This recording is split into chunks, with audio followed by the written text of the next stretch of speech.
Assalamualaikum warahmatullahi wabarakatuh. Selamat pagi teman-teman. Perkenalkan, saya Kayla Lia dan saya Fatia Nur Aulia. Di sini kami akan menerangkan tentang teori penawaran uang. Yang pertama, teori penawaran uang. Teori penawaran uang adalah jumlah uang yang beredar dalam perekonomian terbentuk. Secara sederhana, ini adalah jumlah uang yang tersedia dalam bentuk uang kartal atau uang tunai dan juga uang giral atau uang di rekening tabungan. Teori ini memiliki beberapa pendekatan, yaitu teori klasik, teori Keynes, dan teori modern. Dipengaruhi oleh berbagai faktor, termasuk bank sentral, bank-bank umum, dan masyarakat. Teori ini memiliki beberapa pendekatan, yaitu teori klasik, teori Keynes, dan teori modern. Penawaran uang dalam ekonomi adalah jumlah total uang yang beredar dalam suatu ekonomi. Ini mencakup uang tunai yang beredar di masyarakat dan juga uang yang disimpan di rekening tabungan atau giro. Teori penawaran uang klasik. Teori ini dipopulerkan oleh Irving Fisher, berfokus pada jumlah uang yang beredar dan bagaimana hal itu dipengaruhi tingkat harga. Dalam teori ini, penawaran uang dipandang sebagai faktor utama yang menentukan tingkat harga dan inflasi.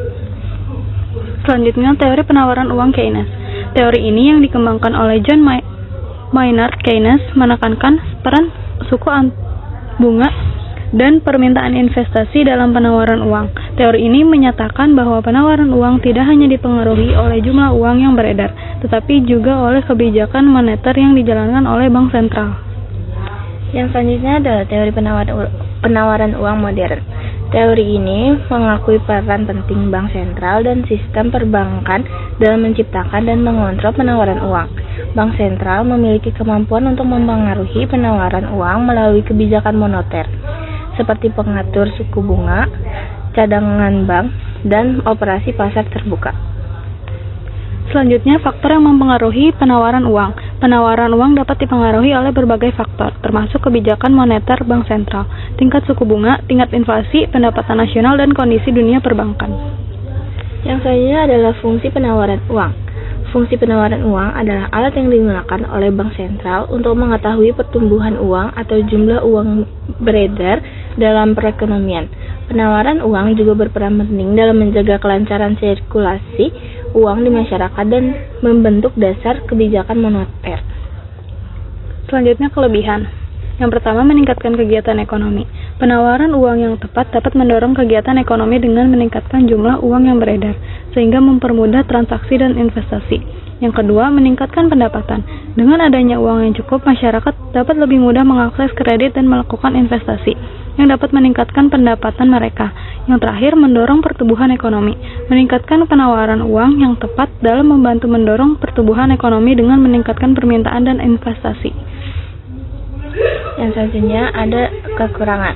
Yang pertama, di inflasi. Penawaran uang yang berlebih dapat menyebabkan inflasi, karena harga barang dan jasa akan naik jika jumlah uang beredar lebih banyak daripada kapasitas produksi.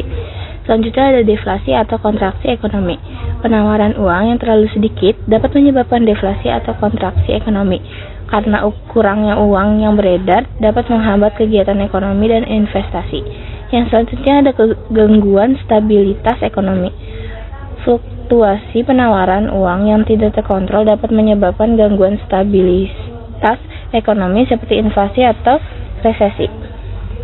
Selanjutnya, perbedaan teori penawaran uang. Perbedaan utama antara teori penawaran uang klasik, Keynes, dan modern terletak pada fokusnya terhadap peran uang dalam perekonomian, bagaimana uang beredar, dan peran investasi pemerintah. Teori klasik berfokus pada jumlah uang beredar yang dipengaruhi oleh penawaran.